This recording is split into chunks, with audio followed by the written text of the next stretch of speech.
Welcome to this, the 23rd episode of the YAHOWAH blog on Qatsyr harvest. This is the story of Shabuah leading to Teruah. It is the outcome of Bikurim, representing the three harvests of YAHOWAH during the Moed Mikre. As we know, in his first of three lives, the actual Messiah and Son of God, David, decided that it was in everyone's interest, including even his, but of course in God's and in ours, for him to volunteer to serve as the Pesach El, as the Zeroah, the sacrificial lamb of Passover. He not only did so, opening the doorway to life and to God's home through the sacrifice of his bashar, corporeal body, on this day, on Passover, in year 4000 Yah, 33 CE, 1,000 years after, he wrote the prophetic portrait of precisely what he would endure.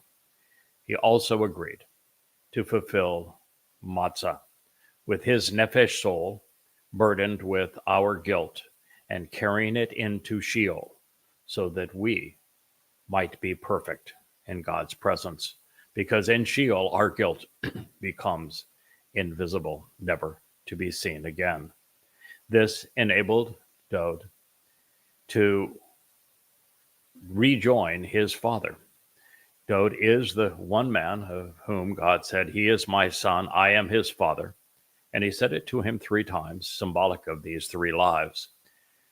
And on Bikurim, he became the Bakor, the firstborn son of the firstborn children of the covenant. And it is through the fulfillment of the first three Moed Mikre, in particular the harvest of Bikurim, where we are adopted into Yahweh's family, enriched and empowered by him, that we are prepared for the Shabuah harvest, which is still on our horizon. Shabuah will be fulfilled 7 years prior to Dod and Yahweh's return, which means that it will be the Shabat of sevens, 7 years before year 6000 Yah, which is 2033, making it the Shabat of May 22nd of 2026. This will also be the beginning of the time of Israel's troubles. Upon this harvest, we will not only endure this horrible time for God's people, but it will come to a conclusion at the final harvest, that of Teruah, which will also be celebrated on a Shabbat, the Teruah of September 23rd and 24th in year 2033, which is year 6000 Yah, the 120th Yobel, since mankind was escorted out of the Garden of Great Joy. On this day, there will be the sacrifice of the Adamah Parah, of the bloody red man of the earth who has been fruitful. He is the man from Edom, of whom the prophet Yeshayah spoke. And he will prepare this remaining remnant, the mortal survivors of Yisrael, these Yehudim, for the return of their king, our king, the Messiah and Son of God, Dod, who will arrive to anoint the mercy seat in accordance with the Torah of the Ark of the Covenant on Yom Kippurim in year 6000 Yah, 2033, which means this will be accomplished by Dod on sunset, 6:22 p.m. in Yisrael, particularly on Mount Moriah in Jerusalem, October 2nd, 2033. This will then enable all of those who remain to not only be washed in the floodwaters that will cascade off the Temple Mount and the searing and purging fire of the flames rising from the Adamah Parah, to be prepared to enter a planet now that has been returned to the conditions experienced in Gan Eden and celebrate the next 1,000 years here on earth, camping out with our Heavenly Father. And so this program is devoted, as were the 22 prior to it, and the 20-some that will follow, to the Shabuah harvest, so that you know as much about it as is possible and can participate in it with us. Now, picking up where we left off in our last episode, the following invitation was for one, but Moshe did not stand alone. Yosha, which has been transliterated very crudely to Joshua, would ultimately assist Moshe, which is an example that we may also want to emulate when it comes to those God has chosen to communicate through. So Moshe and Yahosha. Yahosha means Yahweh frees, delivers, and saves. He is the son of Nun, of the tribe of Ephraim, the one assisting him, the one attending to him and associating as a helper to serve him, stood up, rose, standing upright, and Moshe, the one who draws out, ascended toward the mountain of God. Now, the change here from Aaron, the alternative, to Yosha, Yahweh saves, is noteworthy. At this juncture, it was the beginning of a rift which Aaron would live up to his dubious name. As proof, he would not only stay behind with the elders, he would also join them in digging a tremendous hole for themselves. Then the elders, he said, "It is your decision to remain and wait for us right here until we return to you with the everlasting testimony regarding the benefits of the relationship. Take note, Aaron and Hur are with you. Whoever Baal, the Lord, speaks, let him approach them." Shemoth names Exodus 24:14. This is the preeminent contrast regarding the ultimate promotion and demotion. Moshe would take a stand with Yosha to ascend to Yahweh to receive the Torah. All the while, the alternative would use his free will in direct concert with the elders while listening to the Lord Baal, who is the adversary. It is largely why Aaron is on the wrong side of most everything. Aaron represents the very worst of Yisrael, while Moshe, clearly not perfect, represents the best of Yisrael. So then Moshe climbed up upon the mountain, even though the mountain was covered in a cloud. Shemoth 24:15. Then the glorious presence and the splendor of Yahweh came to dwell upon Mount Sinai, and the cloud covered and adorned it for 6 days. And on the seventh day, he called out to Moshe from the midst of the cloud. Shemoth names Exodus 24:16. When we hear things like this, we learn that Yahweh was intent to reveal, not conceal himself.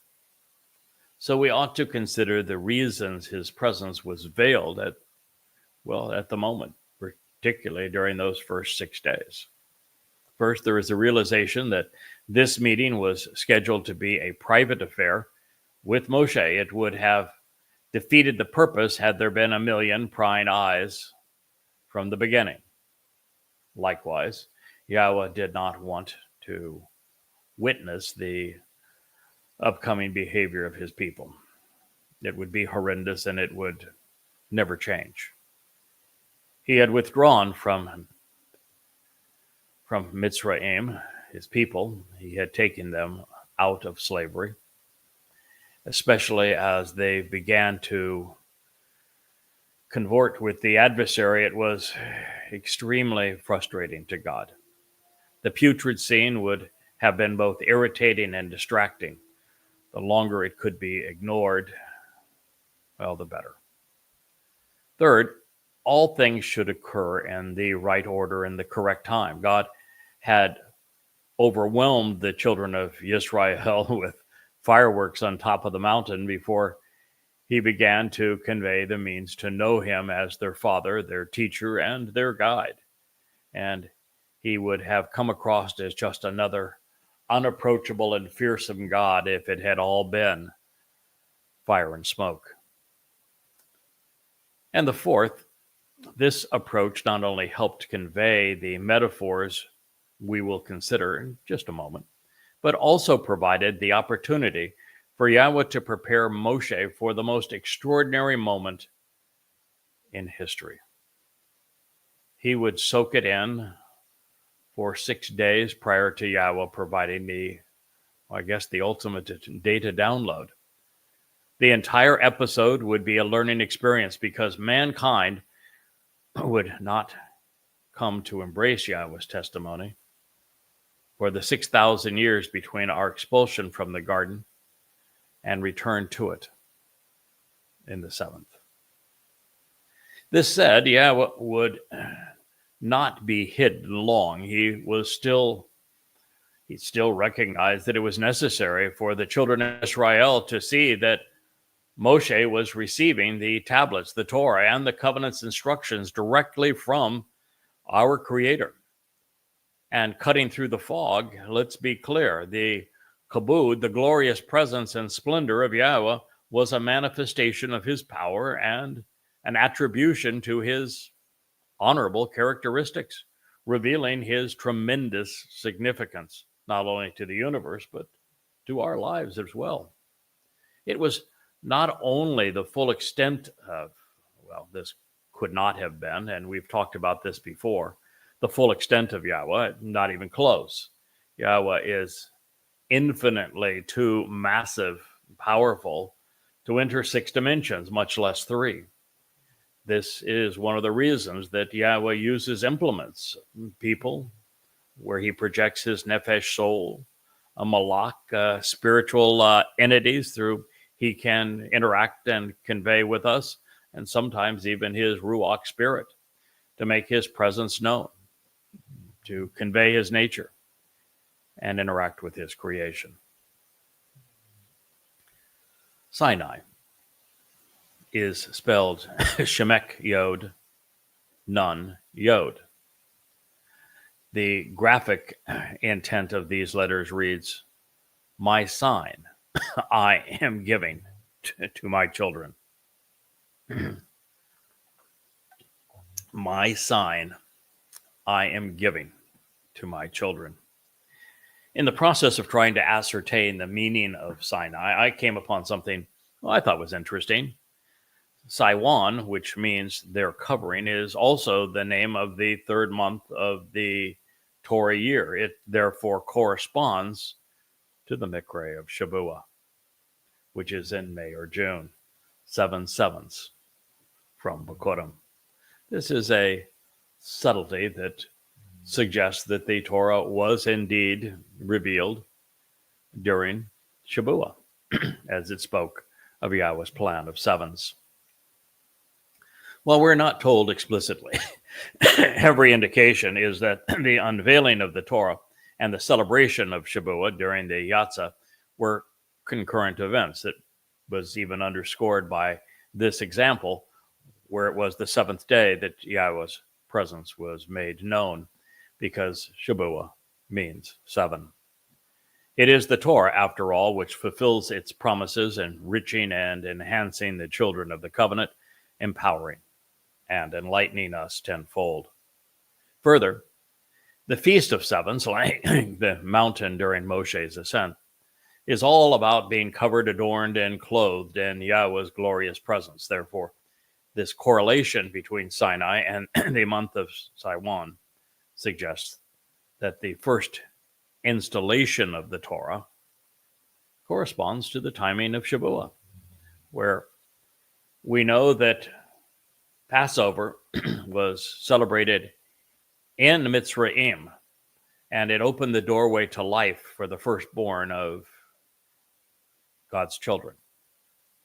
And that on Matzah, the children of Israel first separated themselves from the religious and political cauldron of Egypt.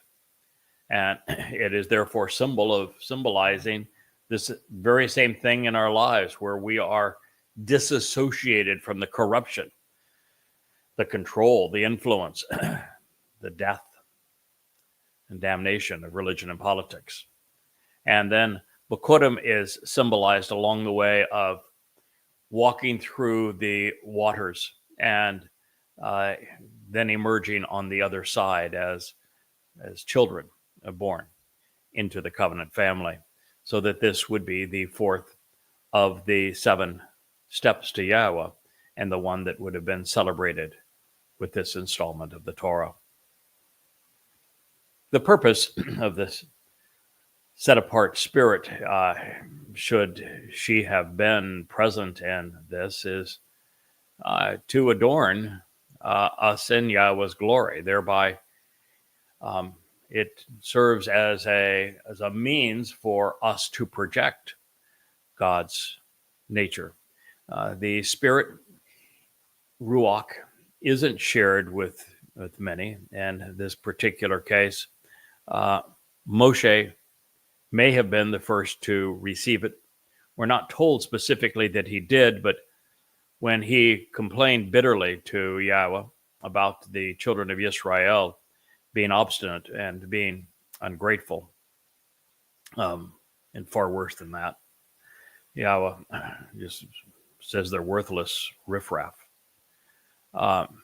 He wasn't doing this for them. He was doing it because of the promise he had made to Abraham and through the covenant.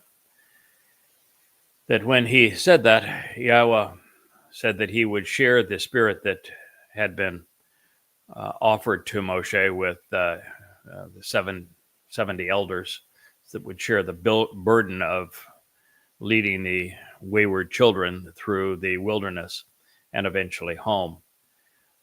So Moshe may have been the first to experience the Spirit.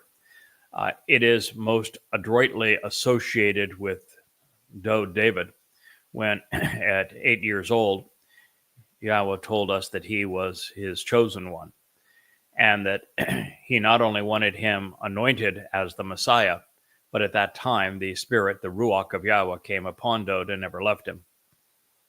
The most prolific application of Yahweh's Spirit would be yet to come. It would follow David's application by nearly 3,000 years. And again, it's the great prophet Yeshayah that tells us about it in the 11th chapter, where he explains that the choder, the stem off the main branch, which is David, the sucker that is giving new life to the fallen stump that is Yisrael, would be empowered and enriched, guided, emboldened, enabled by the 7 spirits of Yahweh. And so it is a means that Yahweh has to empower us. So returning to the timing of 6 days of preparation followed by the summons on the 7th, there is an insight here that few have considered. There was no indication that either Yahweh or Moshe engaged doing any work during the initial 6 days. It was not until the 7th day that they began the long process of educating and guiding humankind. This realization affirms the interpretation of the Shabat that I have presented throughout the volumes of Yada Yahowah and on the Yahowah blog. The Shabat, rather than do nothing day, as religious rabbis would have everyone believe, with it becoming the most onerous day of the week because there's 1,000 ways that you have to be assured that you are doing nothing correctly.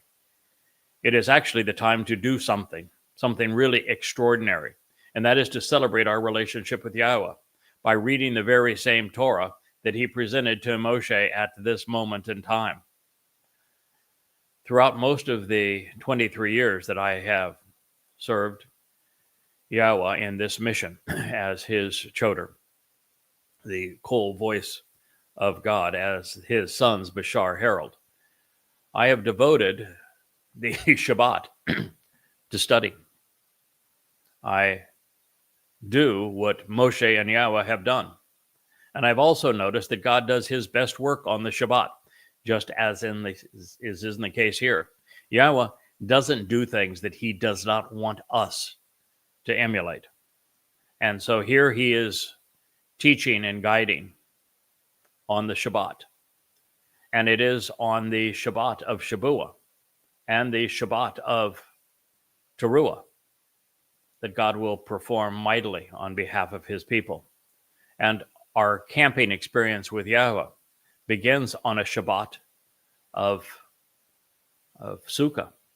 In fact, even to the announcement of a full eclipse of the moon in year 6000 Yah, October 7th of that year.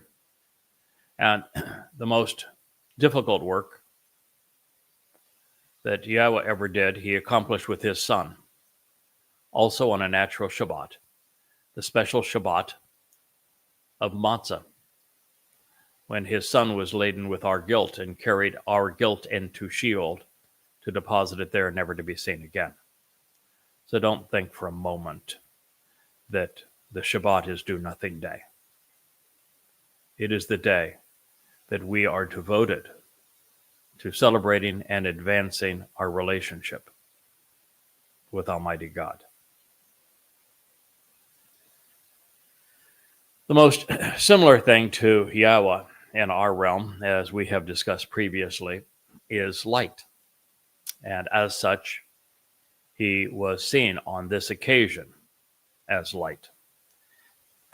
The appearance of the manifestation of power and glorious presence of Yahweh was similar to consuming fire, flames of radiant energy as a source of light within the summit of the mountain from the point of view and perspective of the children of Yisrael. Fire is a form of radiant energy and light. Fire, though, has a number of symbolic and actually scientific attributes that are applicable to our understanding of God. First, as light, as radiant energy, Yahweh is represented as spirit as opposed to being a material being. Second, as light, Yahweh would be eternal, as light represents all time simultaneously. As light, Yahweh would be able to witness our future and our past and report back to us future history, which is how prophecy occurs. As light, Yahweh would be, immeasurably more energetic than we are currently as material beings. As light, Yahweh was illuminating, giving us the ability to be observant. He was also enlightening. And as fire, fire is that form of radiant energy which consumes decaying organic material and transforms it into energy, which is the very thing that Yahweh is offering to us on Shabuah, again on Towrah, transforming us from material beings, very limited in our capability, imperfect, and also decaying, to eternal beings who are greatly empowered and enabled. This is why Yahweh uses light as a metaphor. Kabod in this statement, and that was used to convey manifestation of power and the glorious presence of Yahweh, is based upon kabod, which is the operative term of the second of 7 instructions that Yahweh etched on the on the second of the 2 tablets, and that it means significant, honorable, glorious. It provides an important insight into the identity of the father and mother we are to view as significant, since the instruction cannot pertain to our earthly parents, because in the second statement on the first tablet, Yahweh already stated that fathers corrupt their sons to the 3rd and 4th generation.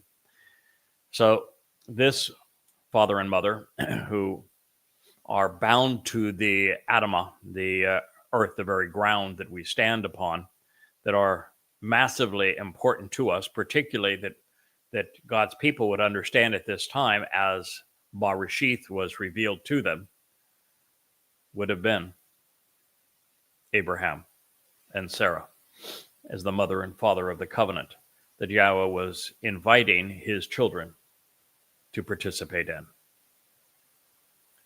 Now, you will also notice that the fire wasn't coming from a burning bush, but instead the rocky summit of this barren mountain. This provides additional credibility to my consistent translation of Sinai as a high rocky crag, not a burning bush. Moreover, the summit of Mount Sinai, known today as Jabal Makla, the burnt mountain, still reveals the consequence of God's presence. And it's, as an interesting aside, in Hebrew, Miklah means complete perfection. It's funny that Jabal is Arabic, and Makla is Arabic as well, and Arabic is really nothing more than bastardized Hebrew. The entire Quran is revealed in Hebrew, twisted and bastardized into Arabic. And so if you really want to understand what it says, you really have to have an appreciation for Hebrew. And in this particular case, the basis of the Arabic word for burnt is makla, which is the Hebrew word for complete perfection. And I find that delightful because, of course, with Allah being Hasatan, the thing he really wants to do is burn up everything that would lead us to see Yahweh and his presence as perfecting. With Yahweh conveying his presence through the Ish, the fire, in the midst of this meeting to reveal his Torah, it is only natural for us to see the material, the feminine manifestation of Yahweh's Isha as the aspect of God's presence that we should approach during the Mikra. And so this is reassuring regarding those translations that I have already shared with you. At this point, Moshe was enveloped within Yahweh's light, while the children of Israel saw it from afar. It was their response to God's instructions and invitations which set them apart. The same distinction exists between covenant members and the rest of the world today. As such, there is yet another insight worthy of our attention. Knowing that God exists is not sufficient to be with him. This renders faith moot.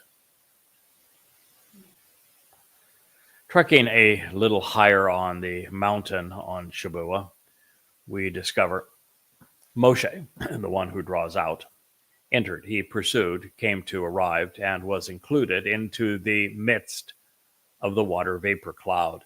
And he ascended higher upon the mountain. And then Moshe was on the mountain for 40 days and 40 nights.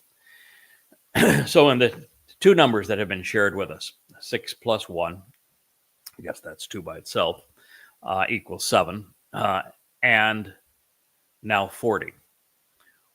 We really have the ability now, if you're thinking things all the way through, to assign the 7 Mikra and their fulfillment to important days that are distinct and separated by a factor of 40, with 6 leading to the 7th. So this would tell us that the first 6 Moed Mikre, Pesach, Matzah, and Bikurim, then Shabuah, Teruah, and Kippurim lead to Sukkah. Sukkah is our return to the garden. And that therefore our time in Eden to the time that we re-enter Eden should be 6,000 years, so we can spend the 7th with Yahweh in the return to Eden during Sukkah. So all of this would play out over that period of time. And therefore, we would expect our re-entry into the garden, and therefore the fulfillment of the final 3 Moed Mikre, to take place in year 6,000 Yah, so that we could celebrate from 6,000 to 7,000 Yah with Yahweh. And then we should expect that the time between the rest of the Moed Mikre being fulfilled would be separated by a factor of 40. 40 what would be the question? Well, we're told here that this is a celebration of Shabuah. What is Shabuah? Shabuah is 7 times 7 plus 1. 7 times 7 plus 1 is 50. There's something else in Yahweh's vocabulary that also follows the pattern of 7 times 7 plus 1 equals 50. That's the Yobel.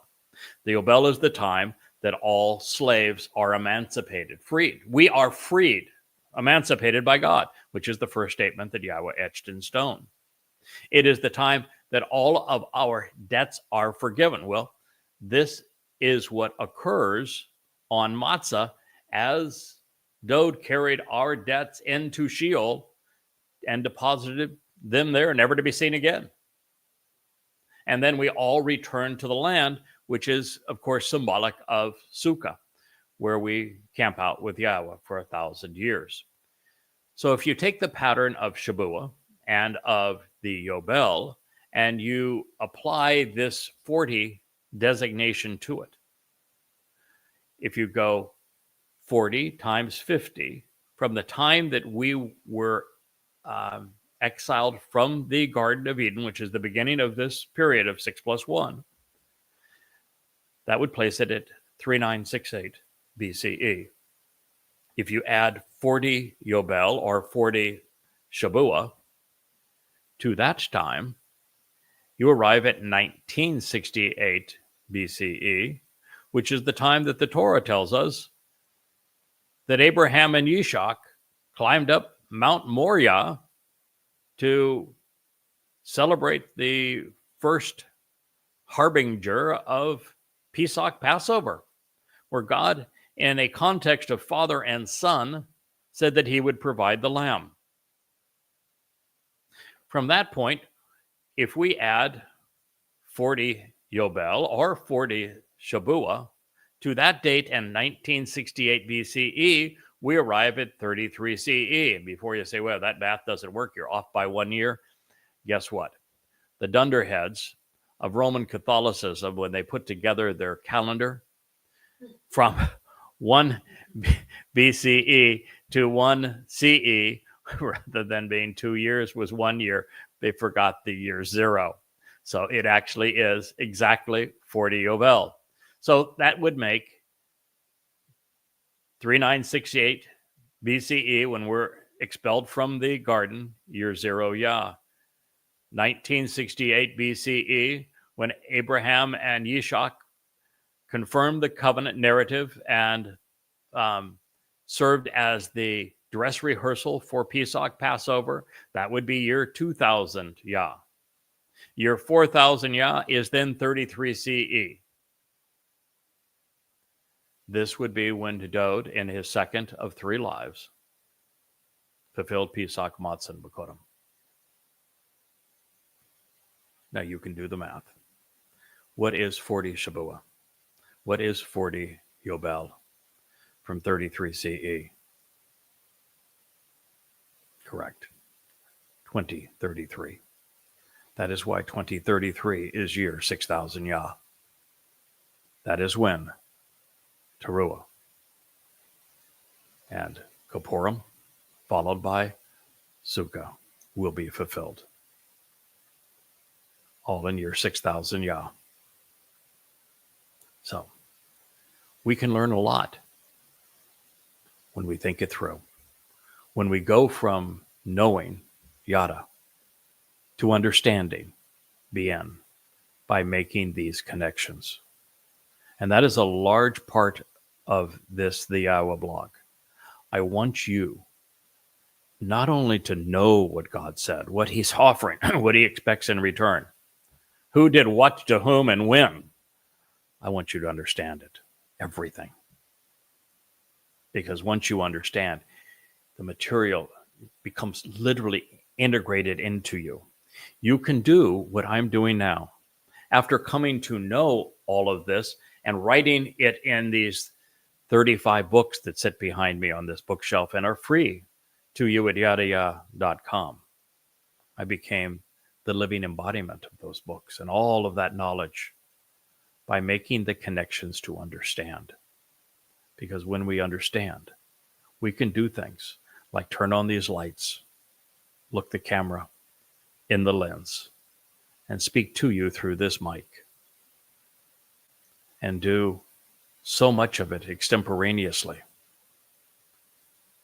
so that we can reintroduce you to Yahweh's name, so that I can reacquaint you with your Messiah and the Son of God, Dode David, your returning King, so that I can acquaint you with God's timeline, so that you know when the Shabuah harvest will begin, when the time of Jacob's troubles commence, when they end, when the final harvest will transpire, when Dode will return with Yahweh to anoint the mercy seat of the Ark of the Covenant, such that all evil is expunged from the earth, and we return to the conditions found in the Gan Eden on Sukkah. This is the purpose of the YAHOWAH blog. And then Moshe was on the mountain for 40 days and 40 nights. Shemot names, Exodus 24:8. If Yahweh could have summarized his Torah teaching such that it was reduced to a handful of bullet points, a PowerPoint presentation, Moshe would not have been on the mountain this long. If his Torah guidance could have been condensed to the length of an average 20-minute sermon, God would have done so. The very fact that Moshe was there 40 days and 40 nights speaks volumes about how much there was to learn, and therefore how much there is for us to learn, to know and understand, and realize that for the most part, what Yahweh was conveying to Moshe is Barashith. The rest of it they would experience together as we move into Shemot names through Kara, invitations, into the frustrations of Bamidbar in the wilderness, and then to the enlightenment of Debadim words. Well, 40, as I have just shared, is the number that Yahweh has designated as the time required for the completion of an important event, a phase or an era. For example, as I have shared, 40 Yobel, 2,000 years, it's also 40 Shabuah, transpired from being expelled from Gan Eden to the conception of the covenant's narrative with Abraham, Sarah, and Yishak in 1968 BCE. Another 40 Yobel would pass from that day to the fulfillment of the promises in 33 CE. The final 40 Yobel and Shabuah will have run their course upon Yahweh's return with his son in 2033 CE, year 6000 Yah. Moshe's life represents this pattern. Even his life, yes. He was 40 years old when he fled Mitzrayim after trying to protect Hebrews from the evils of the Egyptian political system and religion. He was 80 upon his return as the liberator of his people. And he would lead them another 40 years, reaching 120 years old at the conclusion of his mortal existence. He, like Dowd, had lived 3 lives. One as a prince in Mitzrayim, once as a shepherd in Arabia, and the third as Yahweh's messenger and prophet and liberator. He was an exceptional man, and his was an exceptional life. It established the pattern for the one that he spoke of in Devarim 18, the one like him who would come from your midst, David, who would also live 3 lives, very distinctly different lives.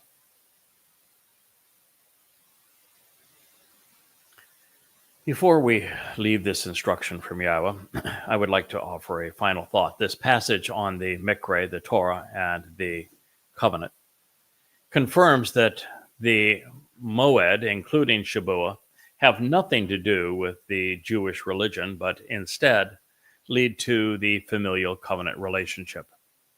Yahweh established with Abraham, and he explained through Moshe, and enabled this through Dowd. There is but one path to God, one set of instructions, and just one family. It is with considerable trepidation that we now venture into the pages of the Christian New Testament. And I'm going here, and I'll begin this in this program, and we'll pick it up in future programs, because we must. It's not because it's inspired. It isn't. It's rubbish. But when it comes to appreciating what Shabuah represents, and this opportunity for Yahweh to harvest his covenant family, and not only remove his children before the worst of the time of Jacob's troubles, but also to prepare members of his family to be even more effective over the last 7 years as Israel is besieged on every side. And the reason here is that the Christian religion did many things that were exceedingly harmful. And in the case of Shabuah, they claimed it as their own. They renamed it, of course, calling it Pentecost. They repurposed it, and as rather than a harvest, which is the removal of the covenant's children, it became the birth of their God-forsaken church. Something, of course, that Yahweh never addresses, never speaks of, doesn't have one. There is no correlation between God and a church. And to make this seem somewhat credible, Peter, who is the one who is the narrator of this bit of replacement foolology, would make an utter fool of himself and misappropriate the prophets. And one of the prophets that he misappropriates is Yoel, who is germane to our understanding if we want to have an appreciation of what Shabuah represents and where it leads.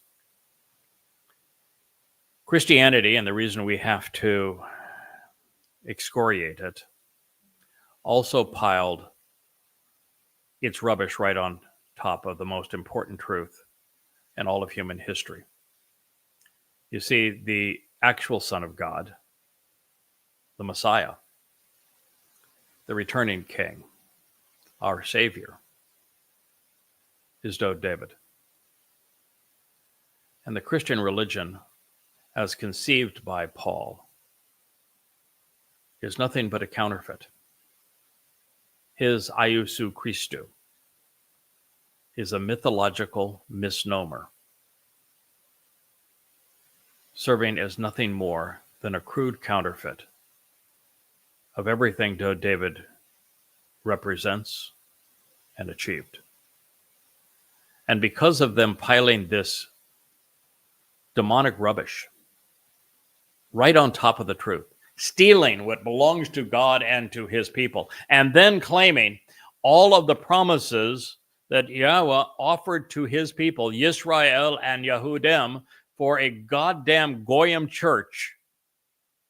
If this rubbish is not removed, it is nigh on impossible for God's people to know the truth, because they know that that lie stinks to high heaven. They know that that lie was used to abuse them, to demonize them, to dehumanize them, to isolate them as essential slaves who had no rights in ghettos throughout the Holy Roman Empire by the Roman Catholic Church. And it led directly to the Holocaust. And so they don't want to go anywhere near it. But if you don't push it all aside and look what was buried underneath it, then there is no hope of salvation, because Dod's role as the actual Messiah, as the actual Son of God, as the one who actually fulfilled Pesach, Matzah, and Bakurim, is unknown, as is Yahweh's name, his Father. So we must hold our nose. We must do this dirty job. Because if we don't, the truth remains buried. And there is no fulfillment of Shabuah. There is no fulfillment of Towrah. There is no homecoming on Kippurim. And there is no celebration on Sukkah. God's people would not know the truth without us doing this job. So we are going to excoriate the Christian New Testament. We are going to spit it out as vomit. If you think that Eliyahu was demeaning and sarcastic as he attacked the Lord and the Queen of Heaven and the Mother of God, symbolized now by the Roman Catholic Church,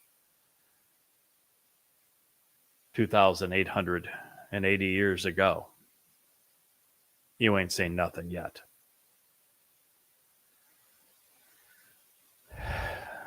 So, we're going to venture into the Christian New Testament.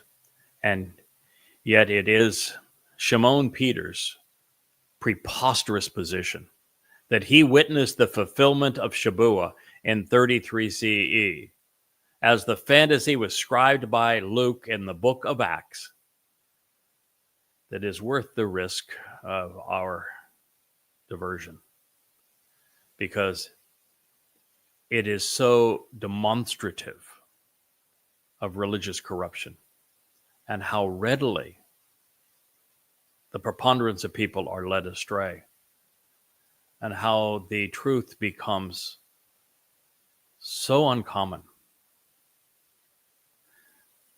that for the 2,000 years after this was fulfilled, no one, not a single person, knew what actually occurred.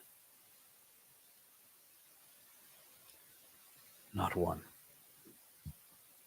Had there actually been disciples, and the likelihood is that there were none, had any of their stories been true, and the likelihood is they were not, one would have expected that, having lived alongside the Zeroah, a title that is the Dod's most important that not a single Christian knows.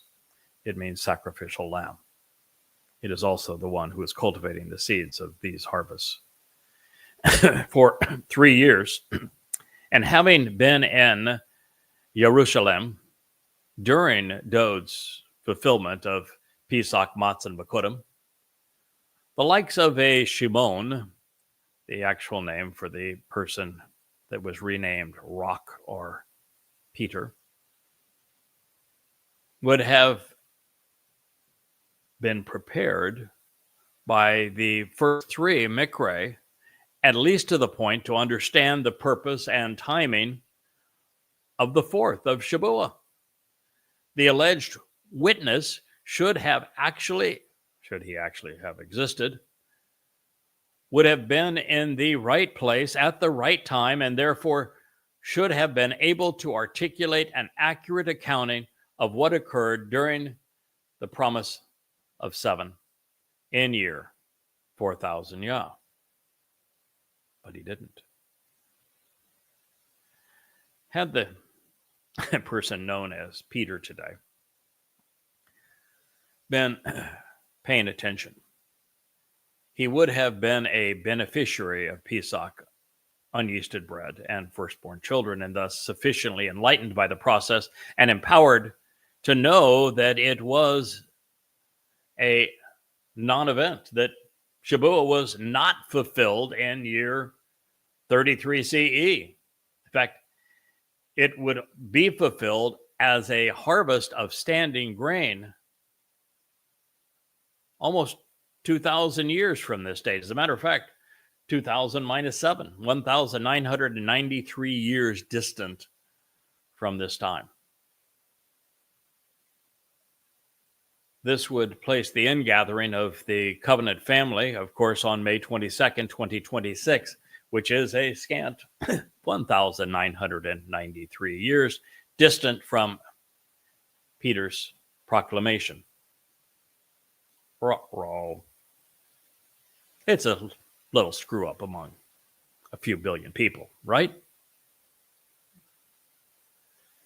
In the opening line of the 2nd chapter of the book of Acts, there is the absurd notion that the Mikra of Shabuah was fulfilled in accordance with some previous standard or prediction. But that's not even remotely possible, since 7 Shabbats is a harvest of Bikurim, of firstborn children. And they are the offspring of Pesach, Passover, and Matzah, unyeasted bread. And since the Christian New Testament disavows the first 3 Mikre as fulfilled by Dode, they cannot rationally acknowledge or benefit from the 4th. It tells us implicitly that Shabuah is a harvest of Bikurim, and Bikurim is the result of Pesach and Matzah. You have to be completely ignorant or irrational or just plain out deceitful to convey otherwise.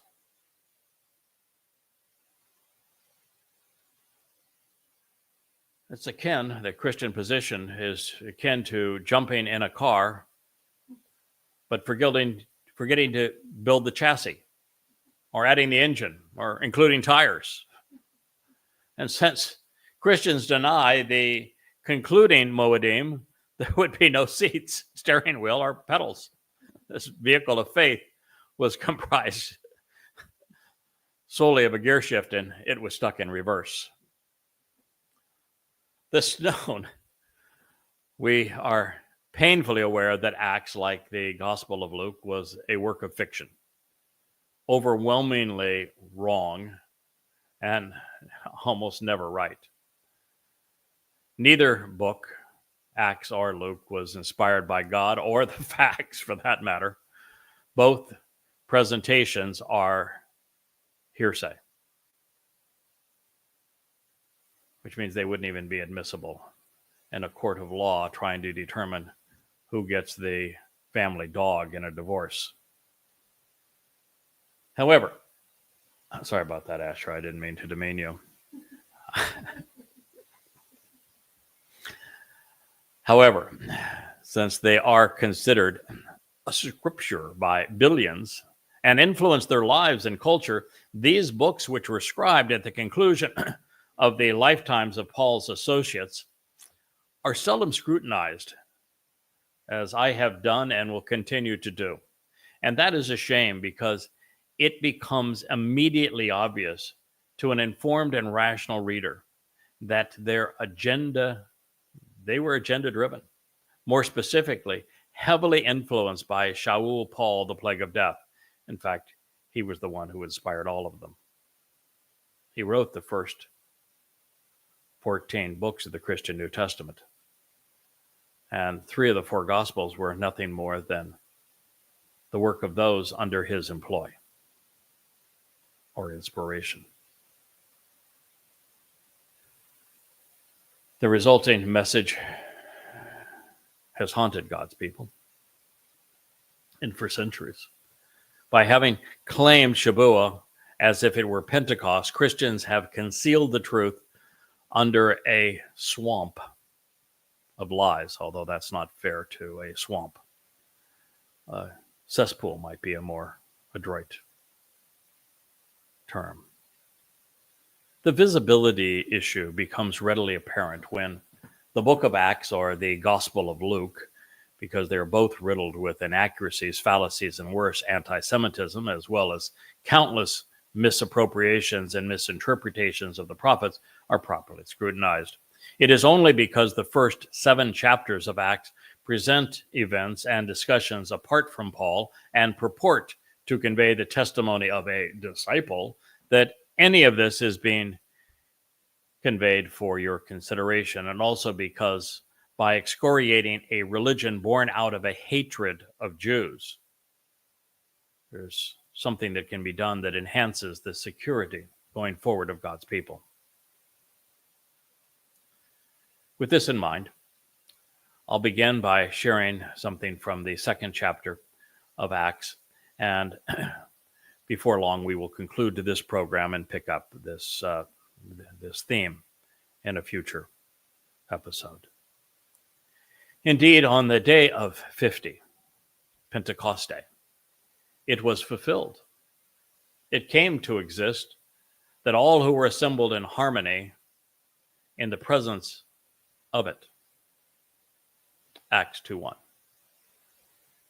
It's bull excrement. The day of Shavuot is going to be fulfilled 15 months from now, on the Shabat, 7 years prior to Yahweh and Dod's return, as the name sevens implies.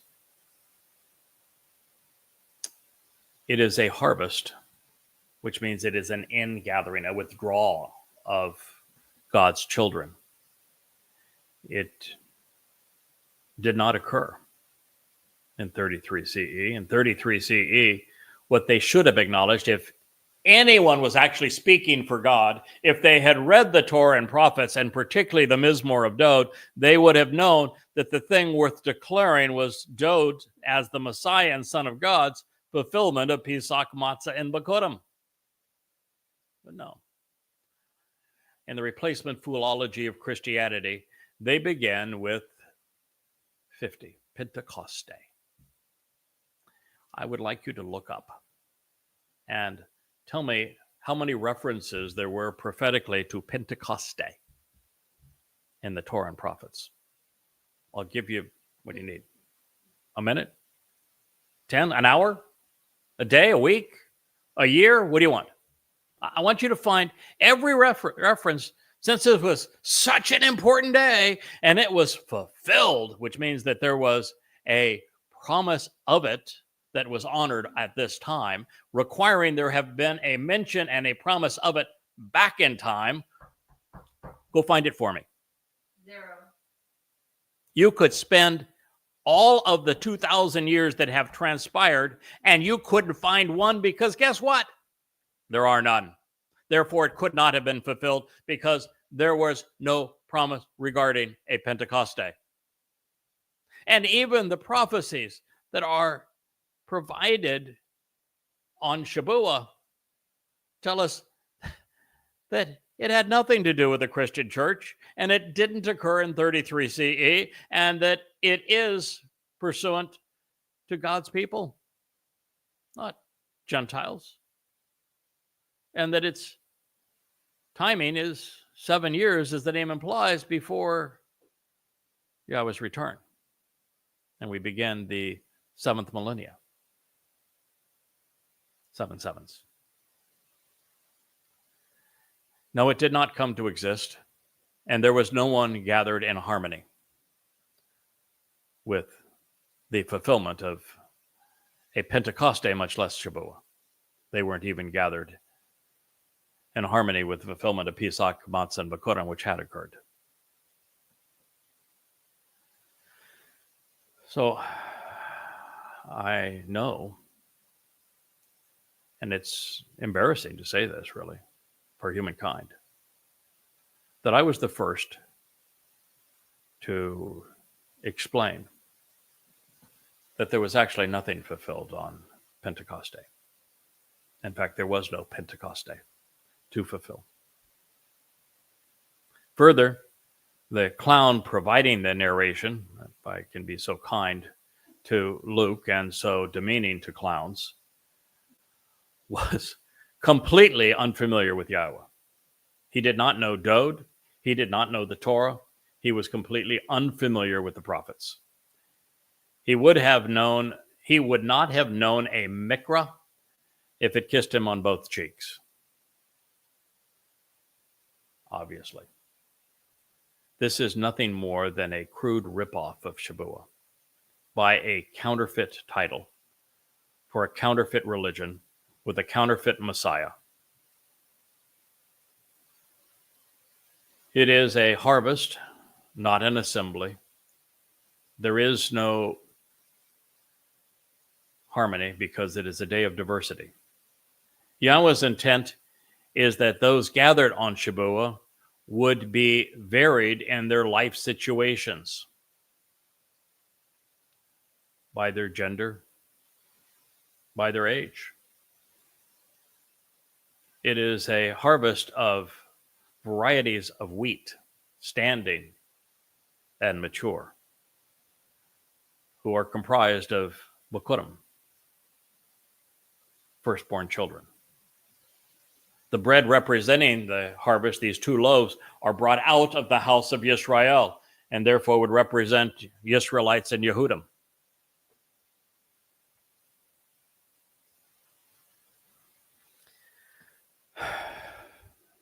And its annual observance, it is the Mikra where Yahweh wanted a reasonably broad audience to hear his message and the experience, understand Yahweh's passion for this experience of this remarkable harvest, where there is a second tenfold increase in our ability and capabilities, our overall influence, power, and efficacy. Done correctly, the attendees would be like-minded, similarly devoted, but it, as in Shabuah, does not have a presence. When the foretold fulfillment of the Shabuah Qatsyr means harvest. Shabuah, of course, is either the promise of the Shabat or 7 sevens. Transpires on May 22nd, 2026, as the sun sets on the Shabat. The time of Yisrael's troubles will intensify as the planet enters the 7-year countdown to Yahweh's return with David, not Jesus. There will be no Christians participating among the 1 in a million who will be withdrawn. Peter's perverse ploy was particularly disappointing. He is pretending to benefit from, orchestrate, and explain Shabuah without even mentioning Pesach, Matzah, and Bikurim, which are prerequisites. I just want to continue to emphasize this. God was explicit that Bikurim is the result of Pesach and Matzah. If you have not observed Pesach, which opens the doorway to life, and Matzah, where Dode removed our guilt and deposited it in Sheol, making us appear perfect before God, you cannot Bikurim. which is to become a child of the covenant. And without Bokurim, there is no Shabuah, because Shabuah is a Bokurim harvest. So to begin at Shabuah is like saying, I'm going to read a novel, and I don't want to waste my time with the first 200 pages. So of the 400-page novel, I'm going to start on page 201.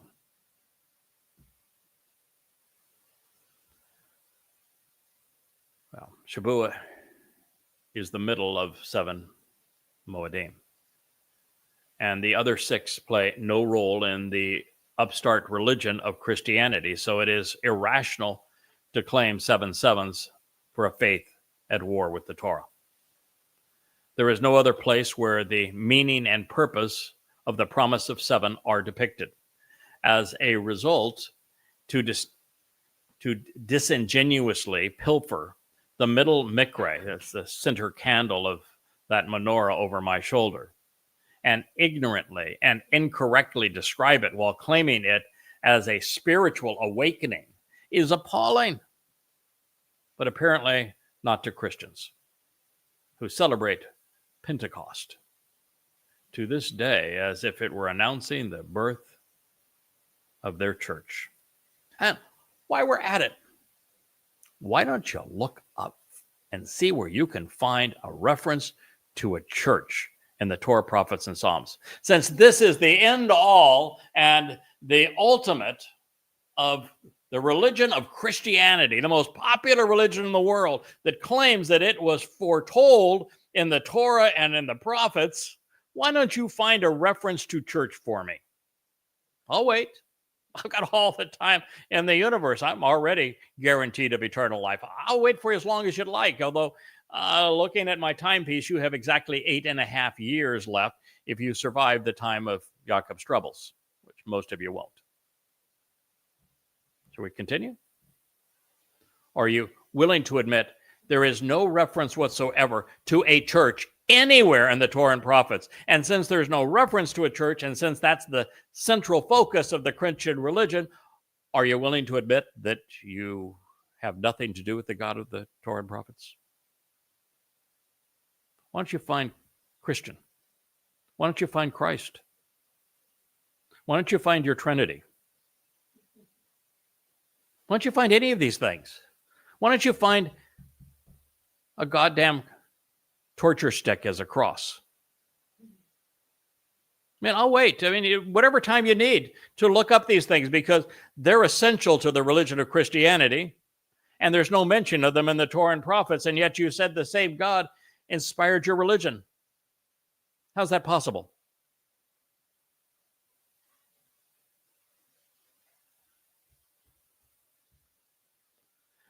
I'll read this next line and we'll end this program and pick it up in our next. And if you don't like this tone, you aren't going to like these programs. But you know, I'm not doing it to save Christians. Most people of faith are too irrational for evidence and reason, which is all I have to offer. I'm doing this not to save Christians, but to clear away the Christian rubbish so that God's people, Israel and Yahudah, might know and feel comfortable embracing the truth about who David actually is as the Messiah and the Son of God, and how he fulfilled the Moed Mikre. And immediately there came into existence out of heaven the sound of information and news, echoes, like a compelling force moving inwardly and upholding the breath of spiritual life and fulfilling the whole household where we were residing. Acts 2:2. I'll just share a thought or two and then we'll conclude this program. There is no immediately associated with Shabuah. from the fulfillment of Bikurim to the fulfillment of Shabuah is 1,993 years. Nothing comes into existence on Shabuah, but some lives will leave the material existence we know here on earth. Just the opposite. Something will not come out of heaven on this day, but will go into heaven on this day. Peter had it backwards. There will not be the sound of information and news on this day echoes, because the Bashar, who is the herald of Yahweh, and his son Dod, the Kol, voice of Yahweh, the Choder giving new life to the fallen stump of Yisrael, the Nakar, who is the observant and responsive foreigner, the final Zeroah, who is cultivating this harvest, will be withdrawn. We will provide episodes of the Yahowah blog daily, right up to this moment. But on this moment, rather than information and news, sound, a voice coming out of heaven, it will be sequestered. All you will have is the legacy of these programs. The voice of God never compels. There is no compelling force. God offers you the opportunity to choose to be with him or reject him. Free will is sacrosanct, meaning the compelling force is again the antithesis of what's true. Nothing moves inwardly at this moment, but instead upwardly. There is no breath of spiritual life. As a matter of fact, phony, feminine derivative of pneuma, spirit, is not even spoken of, addressed in the fulfillment of Shabuah. And it says the whole household that was filled where they were residing. If this was the fulfillment of Shabuah, and they had been the beneficiaries of Pesach, Matzah, and Bikurim, the whole household, rather than being filled where they were residing, would be empty. Every single word presented as a confirmation of the Christian fulfillment of Pentecost Day. Every single word was wrong. And that's tough. It's tough to string together this many words and have every single one of them being the antithesis of the truth. And yet they managed to do it. That takes talent. It means it was purposefully contrived. That's not an accident. Billions of people who have been deliberately deceived, while the truth was buried and kept from Yahweh's children. This has been an episode of the Yahowah blog. I appreciate you inviting me into your homes and for this opportunity to share with you. I am Craig Winn.